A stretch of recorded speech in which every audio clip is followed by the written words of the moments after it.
Dzień dobry! Moi widzowie wiedzą, że jestem kolekcjonerem filmów na płytach DVD i Blu-ray. Odcinek, w którym prezentuję całą moją kolekcję filmów, można zobaczyć na moim kanale. Dziś filmy udostępniane są na platformach VOD i nie trzeba ich kupować na fizycznych nośnikach. Jednak rynek płyt ma się dobrze i wciąż są chętni do posiadania filmów na półkach. Filmy używane zaczynają być w naprawdę przystępnych cenach i warto się nimi zainteresować. Ale warto też wiedzieć, na co zwrócić uwagę przy zakupie płyt z drugiej ręki. Dlatego dziś mam dla Was 12 wskazówek, jak kupować używane płyty z filmami.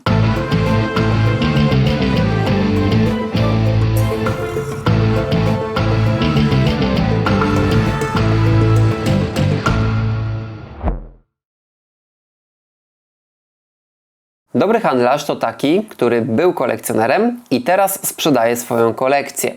Osoby zajmujące się tylko obrotem płyt mogą nie rozumieć kolekcjonerów.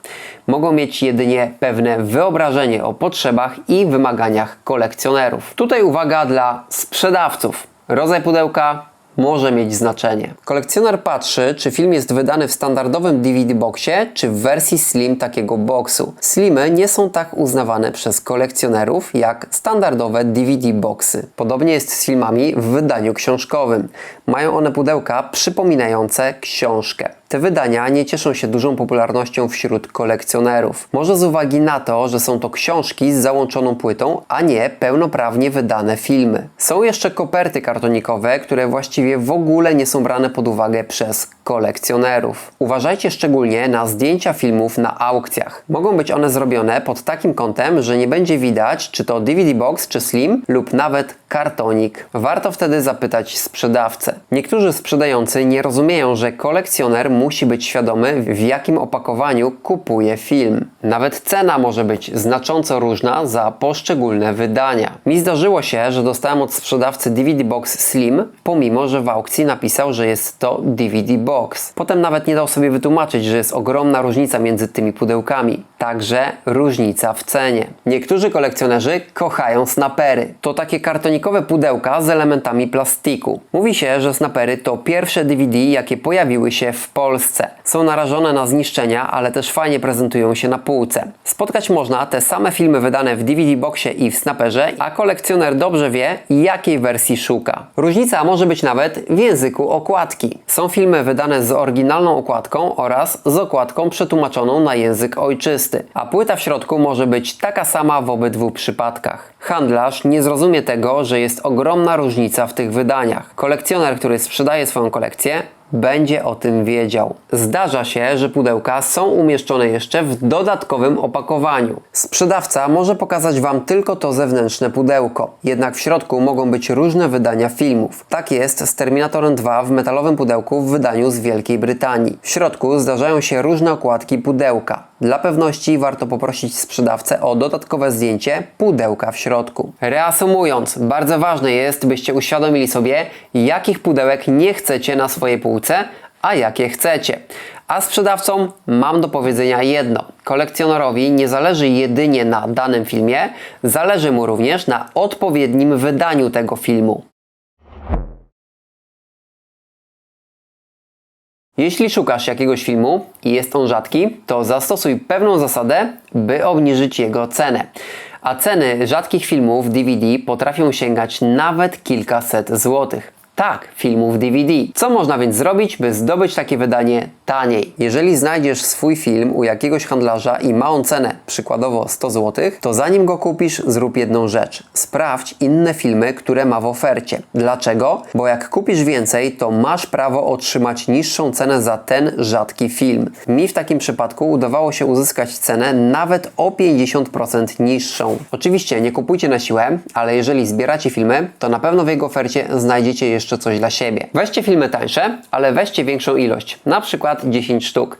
Dzięki temu sprzedawca będzie zadowolony, że pozbędzie się towaru i da Wam zniżkę na ten jeden poszukiwany przez Was rzadki film. Sprzedawcy wolą sprzedać więcej filmów jednej osobie, niż pojedynczo wysyłać paczki do poszczególnych osób. Filmy, które wszędzie są dostępne, trudniej sprzedać i u handlarzy są takimi leżakami. Leżą i czekają, aż ktoś je weźmie. Jeśli nie macie tych filmów i pasują Wam one do Waszej kolekcji, to weźcie je wraz z wybranym rzadkim filmem. Przy takim zakupie handlarz musi dać Wam zniżkę. Jeżeli tego nie zrobi, to zastanówcie się, czy kupić od niego ten jeden rzadki film, czy nie szukać dalej. Ja stosuję zasadę obniżania ceny przy większej ilości, dlatego wycofuję się, kiedy ktoś jest uparty i nie chce obniżyć ceny. Tak udało mi się kupić naprawdę dużo drogich pozycji za niską cenę oraz sporo rarytasów. Na przykład ten Terminator 2 na Blu-rayu kosztuje kilkaset złotych, a ja dałem za niego 40 złotych. Ale w dużej paczce filmów. Podobnie było z tym zestawem Blu-rayów Jamesa Bonda. Raz mi się zdarzyło, że wybrałem u sprzedawcy jeden film, który poszukiwałem. Wybrałem jeszcze 10 innych, aby obniżyć cenę i wtedy sprzedawca oznajmił mi, że ma wszystkie oprócz tego jednego. No i ja zrezygnowałem z zakupu, a sprzedawca nie wiedział, o co chodzi. Dla mnie nie umiał sprzedawać. W tej sytuacji sprzedawca nie wiedział, że ma rzadki film i sprzedał go pojedynczo za pełną cenę.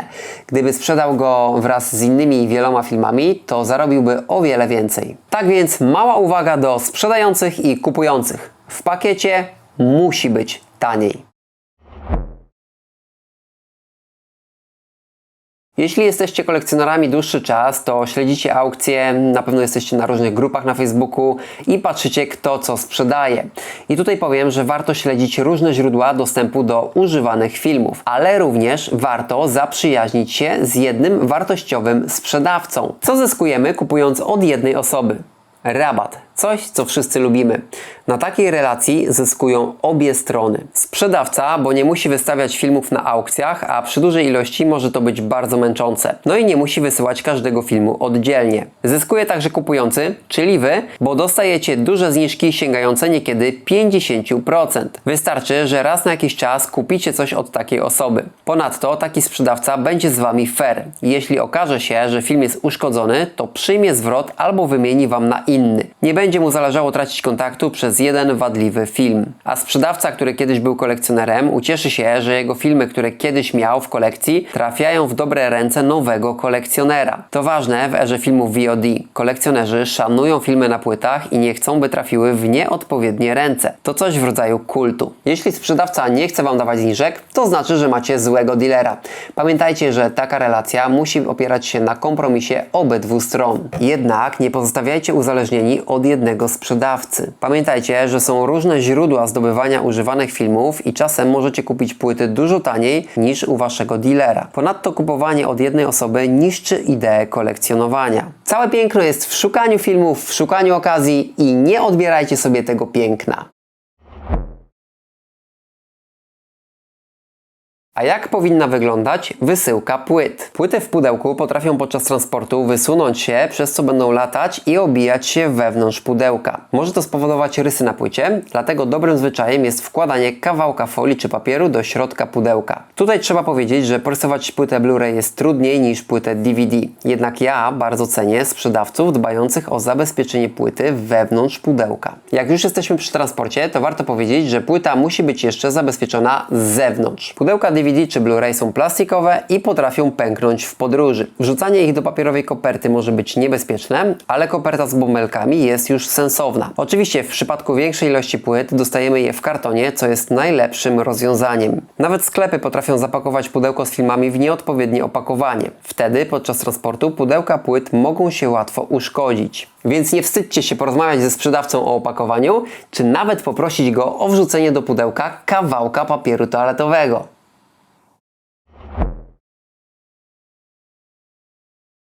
Ta wskazówka łączy się z poprzednią. Zdarza się, że przychodzi do Was płyta z drugiej ręki w pudełku, które jest brudne lub pęknięte, bo jak powiedziałem wcześniej, w samym transporcie może dojść do powstania uszkodzeń. I tutaj warto nie siać paniki, tylko wymienić pudełko na nowe. Koszt takiego pudełka to zwykle 1 lub 2 zł. Ja osobiście mam sporo różnych pudełek, które służą mi wymianie w przypadku uszkodzenia podczas transportu. Ale prawdziwe problemy występują w przypadku pudełek niestandardowych. Jeżeli już kupujesz film w takim pudełku, to koniecznie zapytaj sprzedawcę nie tylko o stan płyty, ale również o stan pudełka. Tak jest na przykład ze snaperami, które są nietypowymi opakowaniami do płyt DVD. Jeśli już przyjdzie do nas uszkodzony snaperek, to jedyną opcją jest kupić drugi i podmienić pudełko. W przypadku snaperów akurat nie jest to trudne. Wszelkie wydania zawierające powyżej 3 płyt również są w pudełkach niestandardowych. No i oczywiście wchodzą tutaj w grę wszelkie opakowania kartonikowe, duże boksy, a także steelbooki czy pudełka metalowe. Ja miałem sytuację, w której sprzedawca nie chciał zejść z ceny za serial Star Wars, gdyż miał idealny stan płyt i pudełek. Kupiłem od niego ten serial i jedno pudełko miało wyciągniętą folię, przez to, że sprzedawca na siłę włożył pudełka do zbyt małego kartonu. No i to jego zachwalanie towaru o stanie idealnym straciło wtedy sens. Nie z powodu uszkodzenia w transporcie, tylko z powodu jego lekkomyślności w pakowaniu. A on sam nawet o tym nie wiedział. I najgorsze było to, że pudełko było niestandardowe. Udało mi się jednak wyprostować folię i wróciła ona do swojego stanu pierwotnego. Także wszystko skończyło się dobrze. I podsumowując, kupcie sobie trochę pudełek, najlepiej różnych, które będą Wam służyć na wymianę. Płyty samorobne to płyty spreparowane w domowych warunkach. Zdarza się, że ludzie sami zajmują się składaniem takich płyt.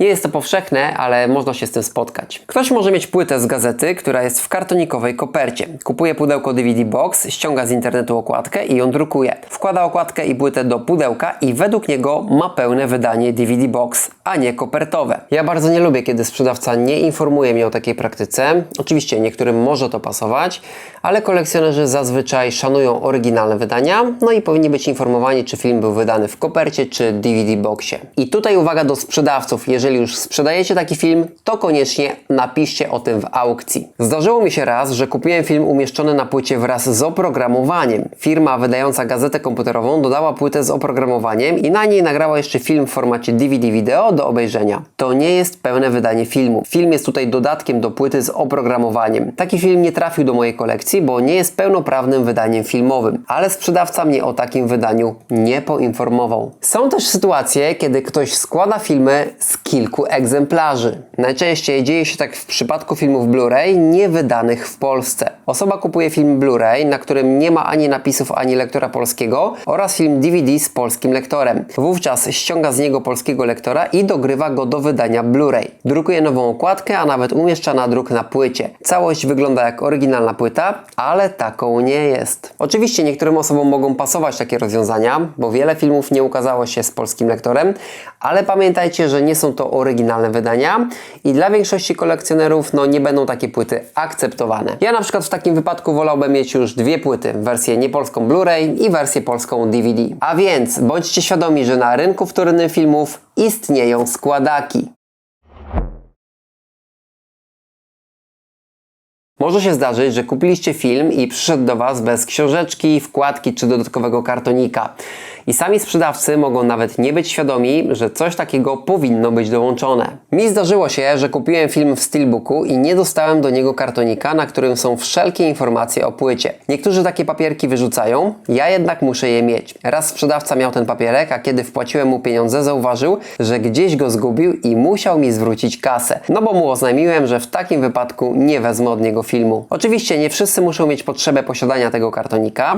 Może się zdarzyć, że zabraknie jakiejś wkładki w środku. Może to być na przykład książeczka z opisem. Wielka szkoda, szczególnie kiedy przekazuje ona ważne treści. A najgorsza sytuacja według mnie jest taka, kiedy nie dostaniecie dodatkowego pudełka. Zobaczcie, że niektóre wydania filmowe składają się z dodatkowego kartonu, który nakładany jest na pudełko. Tak są wydane rzadkie dziś filmy QDVD od Vision. Film bez tej zewnętrznej kartonikowej nakładki nie jest już pełnym wydaniem. Warto też powiedzieć o podmianie płyt, która może się zdarzyć. Kolekcjonerzy w wydaniach pakietowych potrafią wymieniać kilka płyt na inne. Muszę przyznać, że jest to w dobrej wierze. Tak kupiłem pakiet filmów Superman, nie jest to wydanie polskie i dwie pierwsze części nie zawierały języka polskiego, reszta go miała. Człowiek, który mi to sprzedawał, kupił sobie dwie pierwsze części w Polsce i podmienił płyty. O tym dowiedziałem się dopiero po zakupie. Wszystko fajnie, ale ten pakiet nie jest już oryginalnym wydaniem. Sprzedawca nie zachował tych oryginalnych płyt ani pudełek do polskich wydań. Także we wszystkich częściach Supermana mam polski język, ale mimo wszystko nie jest to oryginalne już wydanie. Oczywiście musicie być świadomi, na ile będzie Wam przeszkadzał brak jakiegoś elementu w danym wydaniu.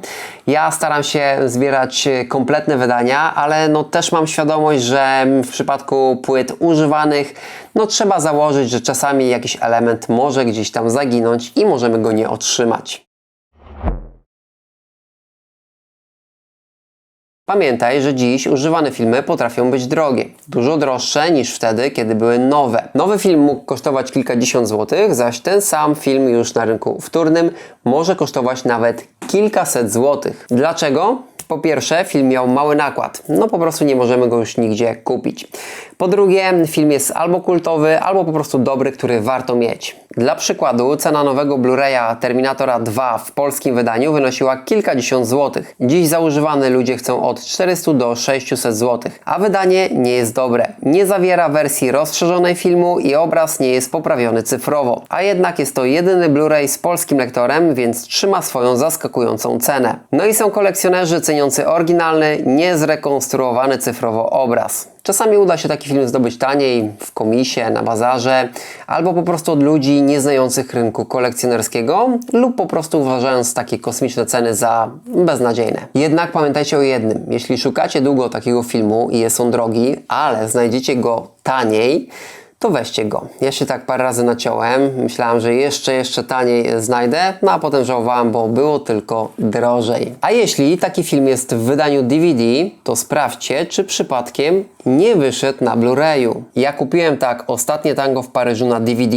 Dałem za nie kilkadziesiąt złotych, a chwilę potem ten film wyszedł na Blu-rayu i odtąd DVD kosztował kilkanaście złotych. Wysoka cena przyszła na Blu-ray, który można kupić dziś za blisko 100 złotych. Na szczęście udało mi się kupić Blu-ray w dobrej cenie. Mam kolegę, któremu mówię, że za dany film ludzie chcą tyle i tyle, to on mówi, przecież ten film był kiedyś za 20 złotych, a ja wtedy mu mówię, kiedyś też miałeś 20 lat. Także pamiętajcie, że rynek płyt rządzi się swoimi prawami, a cena może zależeć od wielu czynników i może być wysoka. Przy zakupie takich perełek kierujcie się rozwagą. Jeśli film jest kosmicznie drogi, to odpuśćcie. Jest zawsze szansa na dostanie go taniej, jeśli szukacie w różnych źródłach. Czasem, jak rozmawiam ze sprzedawcą o rzadkim wydaniu filmu i próbuję się targować, to słyszę nie.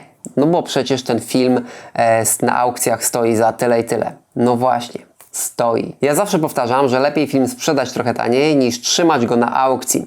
Pamiętajcie, że te ceny kosmiczne to ceny, przy których film stoi na aukcji, a nie się sprzedaje. Jeśli zaś będziecie chcieli zaoferować sprzedawcy zbyt niską cenę, to ten najzwyczajniej w świecie się zdenerwuje. Umówmy się, że upusty muszą być realne i zadowalające sprzedawcę. A często ci, co za ćwierć czy pół ceny chcą kupić, to handlarze, którzy potem te filmy wystawiają za normalną cenę. I tacy właśnie denerwują sprzedawców. A więc pamiętajcie o rozwadze. Nie zawsze warto kupić drogi film, jeśli będzie on miał tylko leżeć na półce.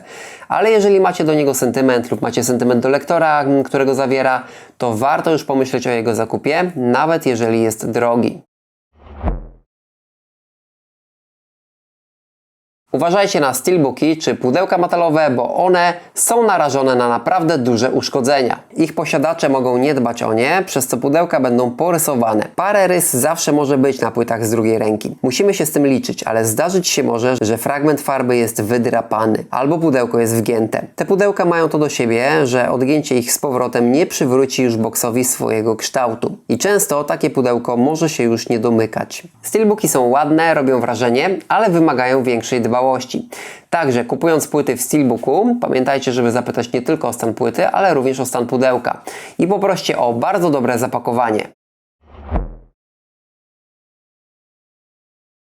Nowe płyty są w folii. Naklejane na nie ceny nie są szkodliwe, bo naklejane są na folię, a nie pudełko. Ale używane filmy nie mają folii i naklejki na nich są szkodliwe, bo zazwyczaj nie odkleimy ich bez uszkodzenia pudełka. Spytacie, kto nakleja nalepki na pudełka używanych płyt?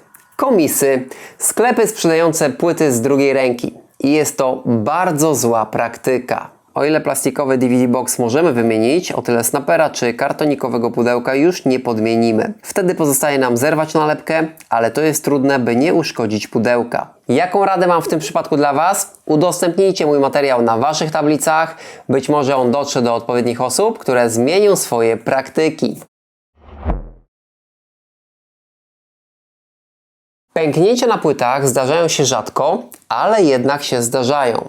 Ja osobiście nie polecałbym takich płyt kupować, ale jednak w przypadku rarytasów warto się zastanowić. Tutaj przede wszystkim warto pamiętać, że pęknięcie nie może być na części dostępnej dla lasera. Wtedy film nie będzie czytany. Mogłem kupić film Duch na DVD, rzadkie wydanie w snaperze, ale nie kupiłem, bo sprzedawca poinformował mnie o małym pęknięciu na płycie. Kupiłem nieco drożej u kogoś innego. W tym przypadku miałem wybór. Jednak nie zawsze go mamy. Mam taki rzadki film na DVD. Zobaczcie, że w środku jest mały uszczerbek. Nie wpływa to oczywiście na oglądanie filmu, ale należy o taką płytę już bardzo dbać, bo te pęknięcia zazwyczaj chcą się powiększać. Film kupiłem za małe pieniądze, więc warto było, bo ta wersja ma lektora i jest nieosiągalna. Tu warto powiedzieć, że każde pęknięcie będzie się powiększało, no chyba że płyta będzie tylko leżeć na półce.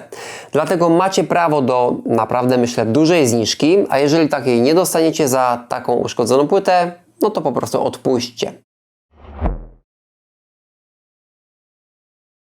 I na koniec jeszcze wskazówka dla tych, którzy korzystają z paczkomatów przy przesyłaniu płyt. Paczkomat oczywiście nie jest potworem, który pożre Wasze płyty, ale długie leżakowanie płyt w paczkomacie może przyczynić się do ich wadliwości. Jeśli Wasze płyty przyjdą do paczkomatu, postarajcie się odebrać je jak najszybciej, szczególnie w mroźne czy deszczowe dni. Płyty nie powinny przebywać w zimnie czy wilgoci. Nie zostawiajcie odbioru Waszych filmów na ostatnią chwilę. I to wszystkie moje rady na temat tego, jak kupować używane filmy na płytach.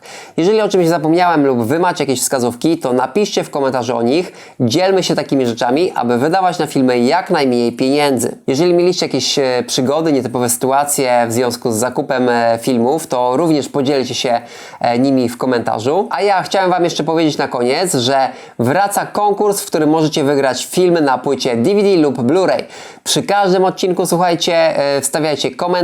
Ja zawsze wybieram 2 komentarze i 2 osoby dostają ode mnie film na płycie. Także wracamy z konkursem. Dzięki za dzisiaj. Komentujcie, lajkujcie. Nowe osoby subskrybujcie i do zobaczenia w kolejnych materiałach.